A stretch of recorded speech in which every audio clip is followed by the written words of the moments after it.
मसीहा गुरुजी चैनल में मैं आप सबको स्वागत करता हूं। आज मैं 10वीं कक्षा के संस्कृत के नीति श्लोका पाठ पढ़ाने जा रहा हूं। पहले मैं बता दूं कि नीति है क्या।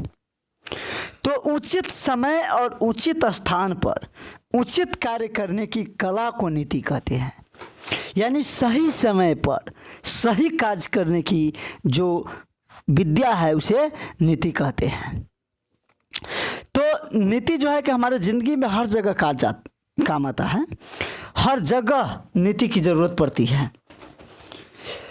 और यह पाठ शुरू करते हैं। अयम पाठ सुप्रसिद्धस्य ग्रंथस्य महाभारतस्य उद्योग प्रवण अंश विशेष रूपाया विदुर नीते संकलिता। यह पाठ सुप्रसिद्ध ग्रंथ महाभारत के उद्योग पर्व के विशेष अंश विदुर नीति के रूप में संकलित है। देखिए, महाभारत में 18 पर्व हैं, जिसमें से शांति पर्व की चर्चा मैंने संस्कृत साहित्य लेखिका पाठ में किया था। और इसमें जो है उद्योग पर्व की चर्चा है।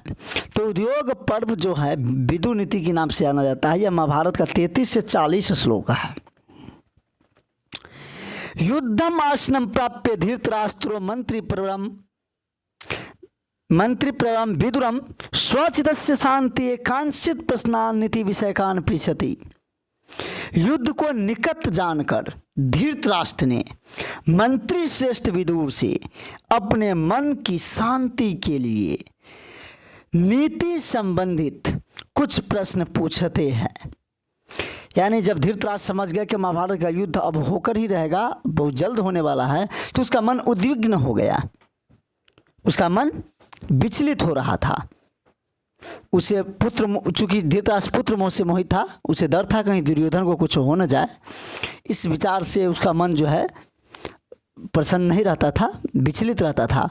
तो उसने अपने मन को शांति के लिए परम विद्वान मंत्री विदुर जी से कुछ प्रश्न पूछते हैं, नीति संबंधित प्रश्न।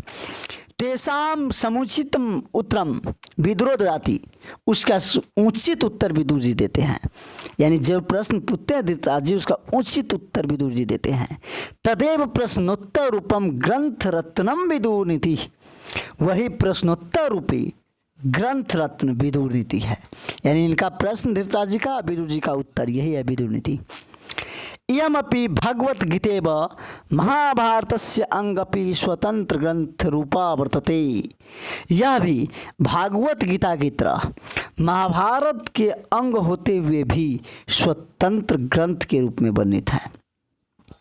यानी जिस तरह भागवत गीता भी महाभारत के ही अंग है, लेकिन वह एक स्वतंत्र ग्रंथ है, उसी प्रकार विदुर नीति भी महाभारत का ही भाग है, लेकिन वह स्वतंत्र पुस्तक है।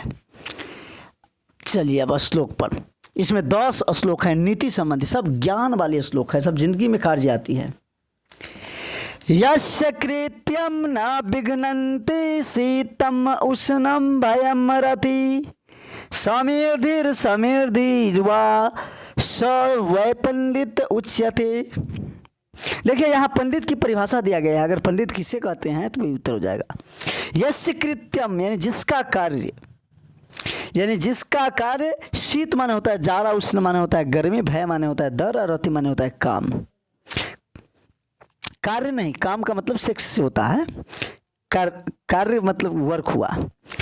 तो देखिए, जिसका कार्य जाड़ा, गर्मी, डर और काम से बाधित नहीं होता है, जिसे समृद्धि और असमृद्धि की चिंता नहीं होती है, वही पंडित कहलाती है।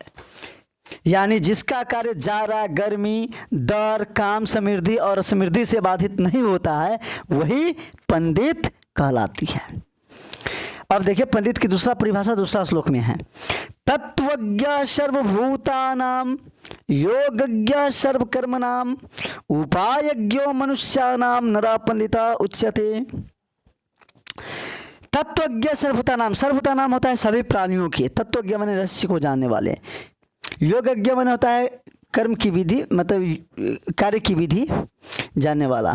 तो देखिए, सभी प्राणियों के रहस्य को जानने वाला, सभी कर्मों के करने की विधि जानने वाला, मनुष्य के उपाय को जानने वाला मनुष्य ही पंडित कहलाता है। यानी पंडित किसको कहते हैं? तो जो सभी प्राणियों के रहस्य जानता है, जो सभी कर्मों की विधि जानता है, जो मनुष्य के उपाय जानता है, यानी मनुष्य कितनी भी संकट में फंसा हो उसे संकट से दूर करने के उपाय खोजता हो, जानता हो, वही पंडित है, वही मनुष्य पंडित है जो संकट की स्थिति में भी निकलने का उपाय जानता हो। चलिए तीसरा मंत्र, तीसरा जो है नीति वो क्या है से देखिए। अनाहुत प्रविशति अपृष्टो बहुभाषति अविश्वस्ते विश्वसिति मुद चेतान राधमा। अनाहुता मतलब होता है बिना बुलाए, प्रविष्टि माने पहुंचने वाला चाहे आने वाला, यानी बिना बुलाए आने वाला। अपृष्टो बहुभाषते बिना पूछे बहुत बोलने वाला। अविश्वस्ते विश्वसिति यानी अविश्वासी पर विश्वास करने वाला। मुद चेता यानी बुद्धि से मूर्ख। नर अधम, नर माने मूर्ख, अधम नर माने मनुष्य, अधम माने मूर्ख, यानी मनुष्य मूर्ख, अधम माने मूर्ख, और मुद चेता माने नीच बुद्धि वाला। तो देखिए जो मनुष्य बिना बुलाए आता है, बिना पूछे बहुत बोलता है और अविश्वासी पर विश्वास करता है, वह मूर्ख और नीच बुद्धि वाला होता है। तो मुद चेतन अधम किसे कहा जाता है? तो हो जाएगा आंसर। चलिए अब अगला चौथा श्लोक। एको धर्म परम श्रेय यानी एक धर्म ही सर्वश्रेष्ठ है। क्षमा एका शांतिर उत्तमा, एक क्षमा ही उत्तम शांति देने वाली है। विद्या एका परमा तृप्ति, एक विद्या ही आत्मसंतुष्टि देने वाली है। अहिंसा एका सुखावह, एक अहिंसा ही सुख देने वाली है। चलिए पांचवा श्लोक। त्रिविधम नरक सेद्यम द्वारम नाशन आत्मनः काम क्रोध कामः क्रोधस तथा लोभस अस्मादेतत् त्रयम त्यजेत। नरक के 3 प्रकार के द्वार होते हैं। त्रिविधम माने 3 प्रकार के। नरक के 3 प्रकार के द्वार होते हैं। आत्मा को नाश से बचाने के लिए काम क्रोध तथा लोभ, इन तीनों को त्याग देना चाहिए। यानी नरक के 3 द्वार कौन है? काम क्रोध और लोभ। चलिए आगे छठा श्लोक। खद दोषा पुरुषे नहे हातव्याभूति में छिता निंद्रा तिंद्रा भयम क्रोध आलस्यम दीर्घसूत्रता। भूति में इच्छता मतलब होता है ऐश्वर्य की इच्छा रखने वाला, यानी ऐश्वर्य की इच्छा रखने वाले पुरुष को 6 दोषों को त्याग देना चाहिए। कितने दोषों को त्याग करना चाहिए? 6 दोषों को त्यागना चाहिए जो ऐश्वर्य चाहता है। निंद्रा यानी नींद, तंद्रा यानी शोक, भयम माने डर, क्रोध माने गुस्सा, आलस्य और दीर्घसूत्रता मतलब होता है काम को टालना। तो जो पुरुष ऐश्वर्य चाहता है उसे 6 दोषों को त्याग देना चाहिए। ये 6 दोष कौन है से देख लीजिए। नींद, शोक, डर, क्रोध, आलस्य और काम को टालना। चलिए अगला श्लोक 7वां श्लोक। सत्येन रक्षते धर्मो, यानी सत्य से धर्म की रक्षा होती है। विद्या योगेन रक्षते, अभ्यास से विद्या की रक्षा होती है। जब अभ्यास नहीं करेगा तो विद्या भूल जाएगा, यानी अभ्यास से ही विद्या की रक्षा होती है और सत्य से ही धर्म की रक्षा होती है। मिर्ज्या रक्षते रूपम, श्रृंगार से रूप की रक्षा होती है। कुलम वृत्तिन रक्षते, यानी आचरण से खानदान की रक्षा होती है। जब कोई खराब आचरण करता है तो क्या कहता है लोग कि उसका खानदान खराब है, और कोई अच्छा आचरण करता है तो उसका खानदान ठीक है। यानी आचरण से ही खानदान की रक्षा होती है। चलिए आगे देखिए 8वां श्लोक। शुल्भा पुरुषा राजन सततम प्रियवादिना।